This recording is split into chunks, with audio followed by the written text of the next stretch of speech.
सामूहिक वंदना घेऊया. सर्व अभ्यास जोडा आणि सामूहिक वंदनेला सुरुवात. नमो तस्स भगवतो अरहतो सम्मा संबुद्धस्स. नमो तस्स भगवतो अरहतो सम्मा संबुद्धस्स. नमो तस्स भगवतो अरहतो सम्मा संबुद्धस्स. बुद्धं शरणं गच्छामि धम्मं शरणं गच्छामि संघं शरणं गच्छामि. द्वितीयंपि बुद्धं शरणं गच्छामि. तृतीयंपि धम्मं शरणं गच्छामि. तृतीयंपि संघं शरणं गच्छामि. तृतीयंपि बुद्धं शरणं गच्छामि. तृतीयंपि धम्मं शरणं गच्छामि. तृतीयंपि संघं शरणं गच्छामि. पाणातिपाता वेरमणि सिक्खापदं समादियामि. अतिन्नदाना वेरमणि सिक्खापदं समादियामि. कामेषु मिथ्याचारा वेरमणि सिक्खापदं समादियामि. मुसावादा वेरमणि सिक्खापदं समादियामि. मज्जपमादधाना वेरमणि सिक्खापदं समादियामि. सप्तपापस्य अपहरणं कुशलस्य उपसम्पदा सचेतपरियोतपनम् एतं बुद्धानुशासनम्.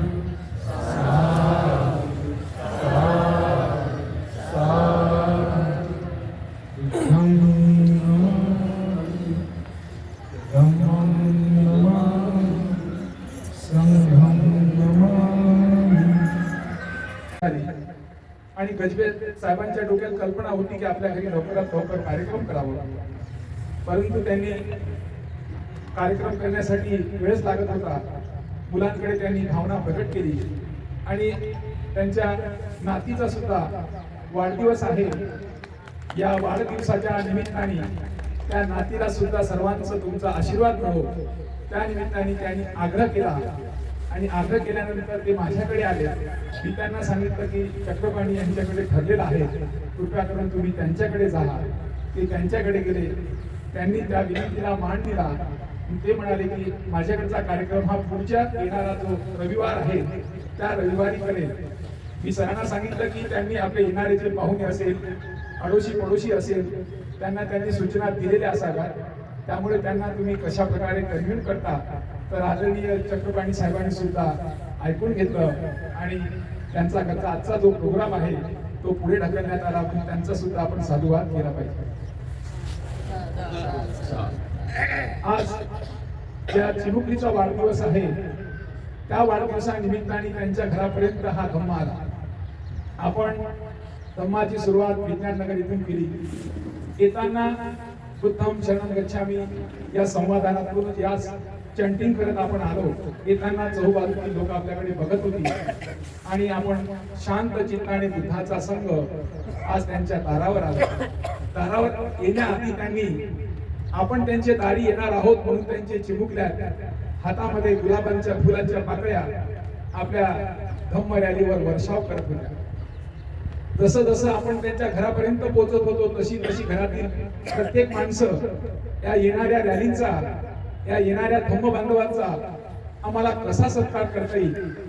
आल्या आल्या आपण त्यांच्या गेट समोर किती छान त्यांनी रांगोळी काढली आहे. फुलांनी पूर्ण ती रांगोळी सजवलेली आहे. तेवढंच नसून प्रत्येक पायरीवर जशी जशी आपण पावलं टाकत होती तशी तशी प्रत्येक पायरी या पुष्पांनी आपल्यासाठी आवरलेली होती, त्याच्यावर अंथरण केली होती आणि आपल्यावर सुद्धा फुलांचा वर्षाव होतो. गजबे साहेबांना मनामध्ये धम्माविषयी खूप मोठी आत्मीयता होती आणि धम्म माझ्या दारी यावं, माझ्या दारी येणाऱ्या प्रत्येक बांधवांचा माझ्या मनातून अंतकरणातून त्यांचं स्वागत व्हावं. आज आपण त्यांच्या दारापर्यंत आलो आणि त्यांनी जो काही स्वप्न बघितलं असेल, पहा की आपण काही लोक म्हणतात की माझ्या घरी घर छोटा आहे, राहायची व्यवस्था नाही, सर कसं कार्यक्रम करावं. आपल्याकडे उदाहरण हा गजबे साहेबांचा आहे. मन में तमन्ना है तो रास्ता निकल ही जाता है, मन में तमन्ना गलत है तो बहाने हजार है. आपल्या मनात जर इच्छा असेल तर आपण कुठूनही कसाही मार्ग काढतो. आज त्यांनी व्यवस्था खाली होत नसेल तर वरच्या स्टेरिंगवर केलं आणि करताना किती छान सजवलेलं आहे. आलेल्या सर्व मंडळीचं मन मुक्त झालं की किती छान त्यांनी या बुद्ध प्रतिमेच्या आजूबाजूला जी आवरण लावलेली आहे अतिशय अतुलनीय आणि आम्हाला सर्वाला आलादायक वाटवणारं असं सरांच्या कुटुंबियांनी या कार्यक्रमाचं आयोजन केलं आहे. आपण ही रॅली का काढून घेऊन आलो, या रॅली मागचा मूळ हेतू काय? या रॅलीमध्ये धम्म हा शब्द आहे.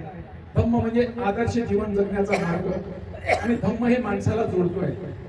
माणसाला जोडतो म्हणजे आपल्याकडे सर्वांनी ही फुलं आणली. हे फुलं एका ताटात आहेत. ताटातून असताना कोणतंही फुल कुठेही पडू शकतो, पण त्याच फुलाला जर आपण दोऱ्याने जर पळवलं तर तो फुल कशात रूपांतरित होतो? एका माळेत रूपांतर होतो आणि ती माळ कोणालाही तोडण्याची हिंमत होत नाही, कारण त्याला ताकद लागतं. धम्म असा प्रत्येक माणसाला जोडतो आहे आणि तो धम्म जोडताना त्यामध्ये जी शृंखला आहे ती शृंखला तुम्हाला मजबूत करते. आपण या ठिकाणी आल्यानंतर बुद्ध प्रतिमेला पुष्प अर्पित केलं, बाबासाहेबांच्या प्रतिमेसमोर हात अर्पित केलं, आपण मेणबत्ती लावली, अगरबत्ती लावली, त्यानंतर आपण वंदना घेतली. या वंदना घेतल्यानंतर आपला जो धम्म आहे, बुद्धं शरणं गच्छामि, धम्मं शरणं गच्छामि, संघं शरणं गच्छामि, ती बुद्धी आम्हाला दे जी बुद्धी मानवाच्या कल्याणासाठी कामी येईल. त्या बुद्धीचा मी अनुसरण करेल. अशी बुद्धी दिल्यानंतर ते बुद्धिवाली जी माणसं आहेत ती एकत्र येतील आणि त्यांना जीवन जगण्याचा मार्ग द्या. तो मार्ग म्हणजे धम्म आहे. जो जो मनुष्य, जो जो परिवार, जो जो समाज, जो जो देश या मार्गावर जाईल त्याचा 100% कल्याण होईल. बुद्ध मार्गी झालेली माणसं एकही असं आपल्याला दिसणार नाही की ती बुद्धाच्या मार्गावर गेलीत आणि त्यांचा अतोनात नुकसान झालं. आपण बुद्धांचा जो साहित्य वाचतोय, थेरगाथा वाचली, थेरीगाथा वाचली तर आपल्याला थेरगाथेमध्ये पुरुषांची जी कहाणी आपल्याला दिसून पडतं की कशी माणसं कशी घडली. थेरगाथा वाचल्यानंतर त्यामध्ये महिलांच्या बाबतीमध्ये त्यांचं जीवन कसं होतं आणि आज ते कशा घडल्या. म्हणजे बुद्ध मार्गी येणारा स्त्री असो पुरुष असो त्याच्या जीवनामध्ये सफलताच आहे. किसा गौतमी आज इतिहास त्यावेळेचा असेल पण आज सुद्धा आपण त्यांचे नाव काढतोय. भिक्षुणी पट्टाचार्य यांचे नाव आजही काढतोय. म्हणजे जे जे बुद्ध कालखंडांमध्ये जी लोक झाली, रसातळाला गेलेली माणसं बुद्धाच्या मार्गाला आली आणि आज त्यांचं नाव जगभर अमर आहेत आणि ऐतिहासिक आहेत. आज मी त्या व्यक्तींचं नाव आपण घेतोय. म्हणजे बुद्धाच्या मार्गावर येणारी कोणताही माणूस असो त्याला जात नाही, पात नाही, रंग नाही, स्त्री पुरुष नाही, कोणत्याही प्रकारचा भेद नाही. तो एक जिवंत माणूस पाहिजे आणि तो जिवंत माणूस या मार्गावर येईल तर त्याचा 100% कल्याण होईल. आज आपण या मार्गावर येत आहोत. आपल्याकडे वेगळ्या नजरेने लोक बघत आहेत ही कोणती माणसं आहेत, कुठे चालली, काय घेऊन जात आहे. ही माणसं धम्म घेऊन येत आहेत आणि धम्म हे आदर्श जीवन जगण्याचा मार्ग आहे. जो जो माणूस त्या धम्माचं आचरण करेल त्याचा कल्याण होईल. म्हणून या चिमुकलीच्या मनावर ते प्रतिबिंबित ठसवायचं आहे की तुला हे धम्माचं आचरण करायचंय. या समाजातील परिवारात तुला जी भूमिका तुला मिळणार आहे ती भूमिका तुला निभवायची आहे. निभवताना आदर्श भूमिका कशी असतं हे इतरांना आदर्शाचं प्रतीक दाखवायचं आहे. कारण धम्म जीवन जगणारी माणसं अशी असतात. म्हणून त्या चिमुकलीच्या मनावर हे प्रभाव पडावं, त्या चिमुकलीला कळावं की ही मोठी मोठी माणसं आमच्या दारी आली आहेत, ही येणारी माणसं कशी आहेत, अशा प्रकारचं तिच्यावर हे विचार प्रतिबिंबित व्हावं. आपण सुद्धा तीच आचरण करणारी माणसं आहोत. ही आचरण आपल्या अनुसरणातून, आपल्या कृतीतून, आपल्या वाचेतून इतरांना दाखवायचं आहे. हे दाखवताना इतरांना प्रभाव पडेल की धम्मजीवन जगणारी माणसं कशी असतात. आपण ज्या मार्गाने येत होतो त्या मार्गातली सर्व मंडळी आपल्याकडे वेगळ्या नजरेने पाहत होती आणि बघत होती हे लोक कोण आहेत. पंचशिलाचे दुपट्टे आपल्या गळ्यात आहेत. आपण सर्व हात जोडलेली माणसं, पंचशील ध्वज आपल्याकडे आहेत आणि आपली रॅलीमध्ये बुद्धं शरणं गच्छामि, बुद्धं शरणं गच्छामि, धम्मं शरणं गच्छामि, संघं शरणं गच्छामि ही चॅन्टिंग आपण करत आहोत. हे बाळांच्या मनावर, हे लोकांच्या मनावर, आडोशीवर पडोशीवर कळावं की हे धम्मजीवन जगणारी माणसं कशी आहेत.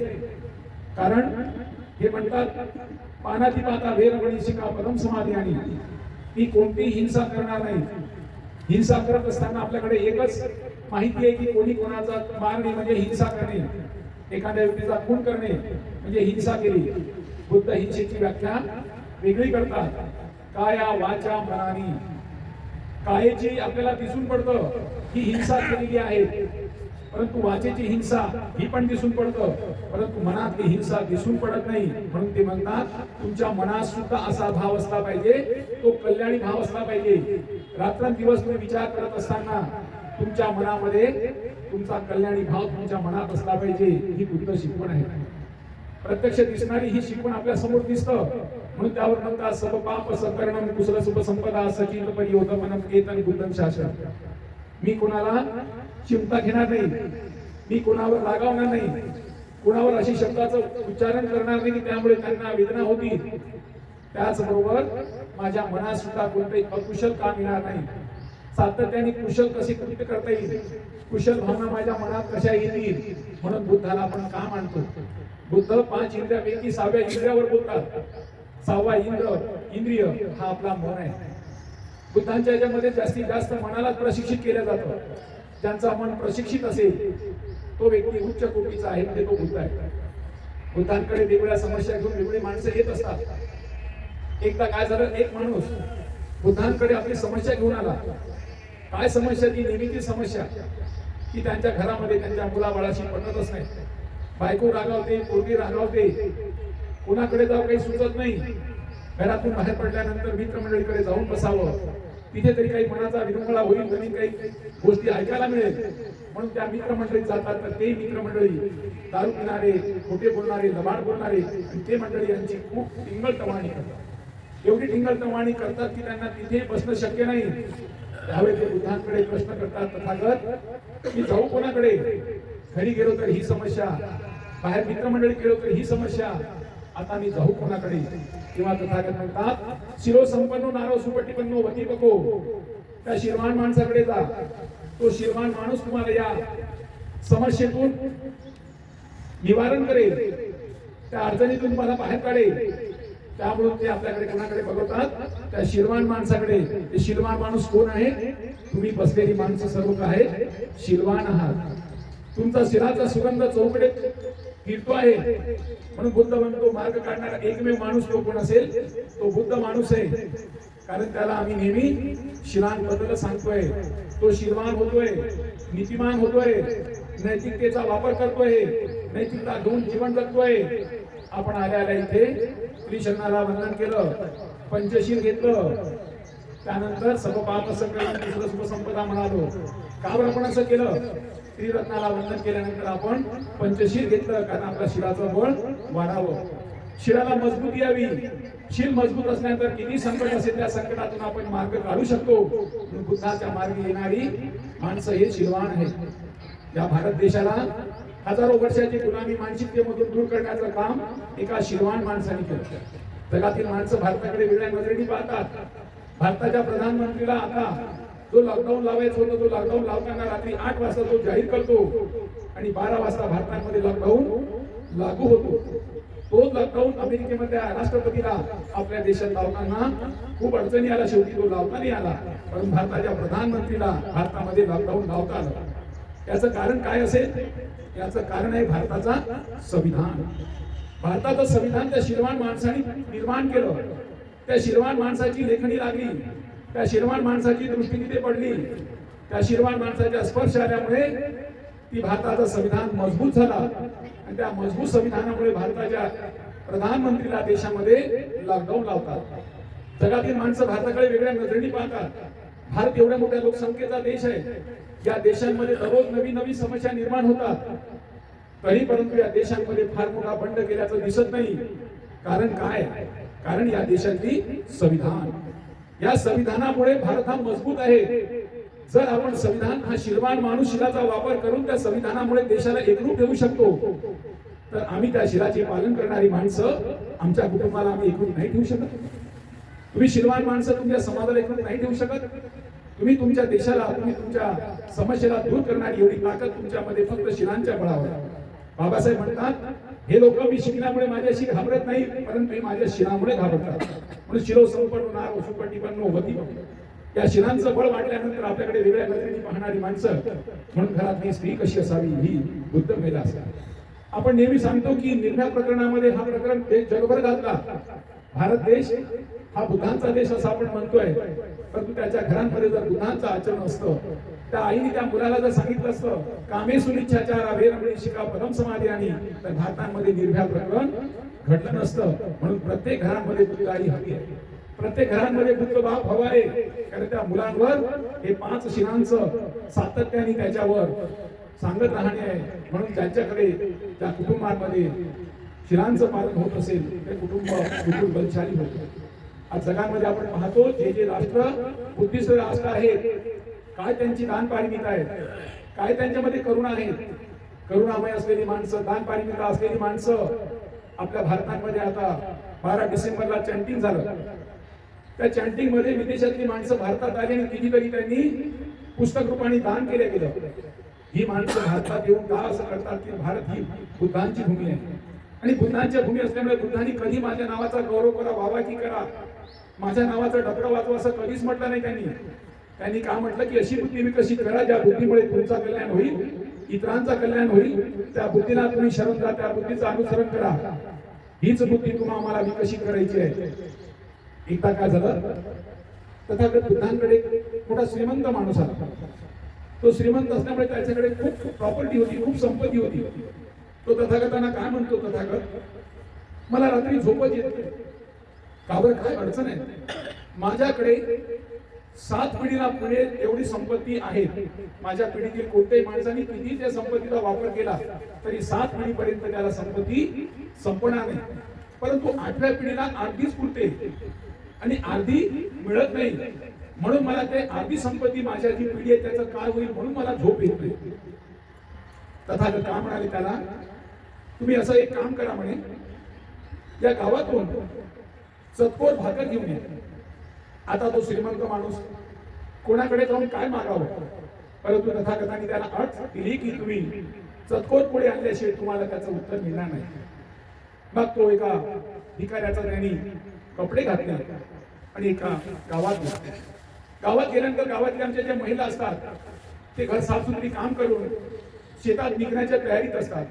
एक महिला अशीच आपलं मडकभर पाणी घेतलं, विळा घेतला आणि ती विळा घेऊन घराला बंद केलं, घरचं फाटक लावते आणि निघते. तेवढ्यात तो माणूस तिथे गेला भिकारीच्या रूपांमध्ये. तो काय म्हणतो, आई अगं मी 4 दिवसापासून उपाशी, माझ्या पोटात काहीच अन्न नाही, आई मला चतकोर पोळी असेल तर दे ग. ती म्हणते, अरे बाळ घरात तर काहीच नाही, मी जेवढं होतं सर्व संपलं म्हणे, काहीच नाही. काही नाही आई, बघ काहीतरी बघ, काहीतरी बघ. तो आग्रह करे. ती म्हणे माझ्याकडे काहीच नाही. तिच्या आग्रह खातर त्या म्हातारीनं आपल्या घरातलं फाटक उघडलं, सामान आपली विळा आणि मडक्यात भरलेलं पाणी खाली ठेवलं, घरात गेली. त्या पिप्याला ठोकते, त्या पिप्याला ठोकते, कुणीच काही दिसत नाही. ठोकता ठोकता त्या पिप्यातून थोडं पीठ निघालं आणि ते आंधुळी, अर्धी आंधुळी इतकं पीठ निघाल्याबरोबर त्या मातेच्या चेहऱ्यावर हास्य आला. ती पीठ घेऊन तिथे येते, त्याला म्हणते, बाळ हे पीठ घे आणि तू पोळी बनव, पहिले तू जेवण कर. तो काय म्हणतो, आई तुझ्या घरात एवढंच पीठ आहे, हे पीठ जर तू मला दिलं तू सायंकाळी काय खाशील? तेव्हा ती म्हातारी म्हणते, माझी सायंकाळची फिकर तू करू नको, आता तू उपाशी आहे, तू पहिले खा. ती म्हातारी देत जाय आणि तो घेत नाही, तो म्हातारी देत जाय, तो घे नाही. विचारात पडला, अरे या माऊलीच्या घरी सायंकाळी खाण्याची सोय नाही आणि माझ्याकडे 7.5 पिढीला फिरेल एवढी संपत्ती असताना सुद्धा मी अतृप्त आहे. बुद्धाने त्याला ती माऊली देत जाय, तो नाही घेत जा. शेवटी घेतलं नाही, तो तसाच गेला. गेल्यानंतर लक्षात आलं की जगामध्ये किती आनंदित माणसं आहेत, जी बुद्ध जीवन जगणारी माणसं आहेत. पण बुद्धाने म्हटलं की तुमच्या गरजा सीमित असल्या पाहिजे. जर तुम्ही निसर्गाच्या नियमामध्ये पहिला नियम सांगितलं, तुम्ही जर 5 पोळी खात असाल तर 4.5 पोळी खा, 4.5 खा, जास्तीत जास्त 5 पोळी खा, 6वी पोळी खाऊ नका. जर तुम्ही 6वी पोळी खाल्लं तुमचा पोटाचा साईज वाढेल. पोटाचा साईज वाढली की तुमची ढेरी वाढली की तुम्हाला तुमच्या आरोग्यावर त्याचा परिणाम होईल. म्हणून तुम्हाला तुमच्या गरजा कशा असल्या पाहिजे, सीमित असल्या पाहिजे. जर संपत्ती किती असली पाहिजे तुमच्याकडे, ती संपत्ती सुद्धा तुम्हाला पचवता आली पाहिजे. नाहीतर गरजेपेक्षा जास्त संपत्ती घेतल्यानंतर तुमच्या हातांमध्ये ही अंगठी आहे, ती अंगठी आहे, गळ्यांमध्ये मोठा चेन आहे, पुन्हा आणखी हवस वाटतं, पुन्हा मला मिळवावं वाटतं. म्हणून बुद्ध म्हणतात की तुमच्या गरजा सीमित असल्या पाहिजे. तुमच्या गरजा सीमित नसल्या तर तुमची वावाकी वाढतं. म्हणून आपल्याला महामंगल सूत्रामध्ये सांगितलं की सर्व मूर्खांची संगत करू नये. मूर्ख माणूस सातत्याने हापापलेला असतो, कशाही प्रकारे त्याचे पोट भरत नाही, तो आर्थिकतेने दुर्बल असतो, मानसिकतेने दुर्बल असतो, वासनाधीन असतो. सातत्याने कशा प्रकारे माझं पोट वाढेल, कशा प्रकारचे माझ्याकडची संपत्ती वाढेल हा सातत्याने विचार करतो. म्हणून बुद्ध म्हणतात बुद्धिमान माणसाच्या संगतीत राहा. बुद्धिमान माणसं तुमचा कल्याणी मार्ग करेल. आणि देशांमध्ये जी काही अघटित घटना घडत आहे त्या मूर्ख माणसामुळे घडत आहे. आणि मूर्ख माणसाला आपल्याला बुद्धिमान बनवायचं आहे. म्हणून तुम्हाला सातत्याने या बुद्धीचा वापर करण्यासाठी या समाजातील घटकाला निर्माण करायचं आहे, आपल्या परिवाराला निर्माण करायचं आहे. परिवारातून प्रत्येकाने सांगायचं की तुझ्या बुद्धीचा विकास कर. आणि बुद्धीचा विकास करण्यासाठी एकमेव मार्ग तो म्हणजे बुद्धांचा मार्ग. बुद्धांचा मार्ग निर्माण करण्यासाठी जगाला आज बुद्धांची गरज आहे. जग हा नेहमी प्रत्येक वेळेस सांगतो की युद्धाची गरज नाही, बुद्धांची गरज आहे. आणि बुद्ध निर्माण करण्याची फॅक्टरी घरातूनच असतं. जर आपल्या घरांमध्ये आपल्याला बुद्ध निर्माण करायचे असेल, घराघरात ग्रह चाललेला आहे, नवरा बायकोचं पटत नाही, मुला बाळाचं पटत नाही, प्रत्येक कोणी कोणाचं पटत नाही, आडोशी पडोशीचं पटत नाही. त्यामुळे हे सर्व कसं आपल्याशी एक दुसऱ्याशी पटेल, एक दुसऱ्याशी भाईचारा कसा वाढेल, त्यासाठी तुम्हाला मला या धम्म रॅलीची गरज आहे. धम्म प्रत्येकाच्या घरी गेला पाहिजे. आता प्रत्येकाच्या घरी येण्या जाण्याचं कारण काय? जर आपण धम्म रॅली केलीच नसती तर आपण गजबे साहेबांच्या घरी आलोच नसतो. यामध्ये किती माणसं गजबे साहेबांच्या नात्यातली आहेत? एकही नाही आहे. कारण त्यांच्याकडे जर आज परित्राण पाठ झाला असता तर त्यांची नात्यातली माणसं घरी आली असती. पोरगा पोरगी, सासू सुना, आपण आलो असतो का? नाही. म्हणून आपल्याला या धम्माला त्यांच्या दारापर्यंत जायचं आहे, त्यांच्या घरातलं आचरण बघायचं आहे, घरातल्या प्रत्येक माणसाची आपली ओळख करून घ्यायची आहे, आपली ओळख त्यांना द्यायची आहे. हे कशासाठी? झुटा पैसा रूटा भाई समय समय पर काम आहे. आपण त्या एक दुसऱ्यांचे धम्म बंधू आहोत. आपली जबाबदारी आहे माझ्या भावाची, प्रत्येक बाबीमध्ये मी त्यांच्यापर्यंत पोहोचलो पाहिजे. आपल्या बाजूला डॉक्टर राहतात, वकील राहतात, इंजिनियर राहतात, वेगवेगळी कामं करणारी माणसं राहतात. कधी कोणाला कोणता अडचणी, कधी कोणती घटना घडेल कोणाला सांगता येत नाही. म्हणून तुमची आमची एकोपा राहावं, धम्म आचरण करणारी माणसं राहावं. घरामध्ये कोणताही कलह निर्माण होऊ शकतो. तुम्हाला बाजूचा पडोशी सुद्धा त्रास देऊ शकतो. तुम्हाला पोलीस स्टेशनला जावं लागतं. त्यामुळे अशा प्रसंगी तुम्हाला कोण मदत करेल यासाठी तुमचा आमचा एक दुसऱ्याशी एकोपा वाढवावा, प्रेम संबंध वाढवावे, धम्माचं पालन आचरण करणारी माणसं आपण निर्माण व्हावी, यासाठी आपण या धम्म रॅलीचं आयोजन केलं आहे. प्रत्येक वेळेस आपण या रॅलीचं आयोजन का करतोय त्या लोकांना कळावं की प्रत्येकाच्या दारापर्यंत ती रॅली जावी आणि इतरांना सुद्धा प्रचार प्रसार व्हावं की अशी रॅली माझ्या घरी पण यायला पाहिजे. त्यांच्या मनामध्ये आपल्या रायपुरे साहेबांनी छान प्रकारे रॅलीचं आयोजन केलं गेलं, पत्रिका निर्माण केली, पत्रिका वाटल्या गेली, व्हॉट्सअपवर लोकांना दिल्या गेली आणि छानपैकी प्रोग्राम त्यांच्याकडे घेतला गेला. त्यानंतर मागच्या रविवारी लीलाताई डुंबेरे यांच्या घरी हा प्रोग्राम झाला. आजूबाजूची मंडळी सर्व पाहत राहिली किती छान हा बुद्धाचा संघ, हा बुद्धाचा संघ असाच होता का? बुद्ध अशाच प्रकारे त्यावेळेस बुद्धाचे संघ हा जीवनधारी होता आणि आज आपण शुभ्र वस्त्र घातलेली, हेच उपासक, त्याचेच पालन करणारे, परिवर्तनवादी बदललेले परंतु धम्माचं आचरण करणारे लोकांच्या वाणीतून आपल्याला ऐकायला मिळत होतं. अशा वाणी त्यांच्या मनात आणणारे, त्यांच्या मनात प्रेमाची भावना निर्माण करणारे अशा आपल्या रॅलीचं आयोजन आहे. आपला मुळात हेतू आहे ही रॅली आज आपण त्यांच्या घरी आणलेली आहे, त्या घरातील लोकांचा आपला परिचय व्हावा. आणि त्यानंतर आपला परिचय त्यांच्याशी व्हावा. या परिचय देण्यासाठी ज्यांच्याकडे आपण आलेलो आहोत तर आदरणीय गजबे कुटुंबातील सर्व मंडळींना विनंती करतो त्यांनी पुढे यावं आणि गजबे साहेब आपल्या परिवाराचा परिचय आमच्याशी करून द्यावं. त्यामुळे सर्व परिवारातील मंडळींना विनंती करतो त्यांनी पुढे यावं. आणि नमस्कार दोस्तों, हमारे न्यूज चैनल न्यूज इंडिया को लाइक कीजिए, शेयर कीजिए, अनसब्सक्राइब कीजिए. हम मिलेंगे फिर. धन्यवाद.